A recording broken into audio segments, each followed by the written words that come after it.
Hey YouTube, bitches, whatever. Just wanted to give you a little bit of update on the Blackberries. This is, I think, the summer when they got the better of me. I have learned a bit about how they spread.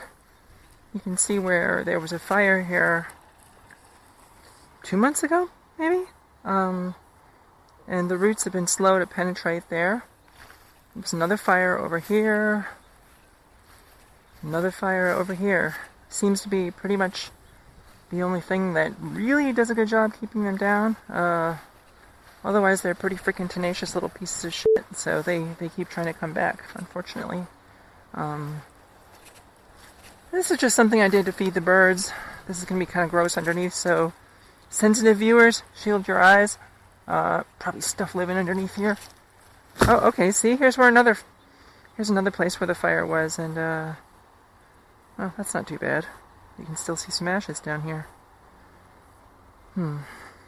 This plant grew out of here, of course, which is probably part of a root that's in a shoot underneath there. So, okay, so this is my best model here yet. Set a fire, burn the shit down, then cover it up for a while.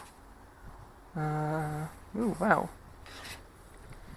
Alright, YouTubers, I'm going to get back to you on this project here. This is obviously going to be a little bit more complicated than I had thought. Anyway, let's see how that works out.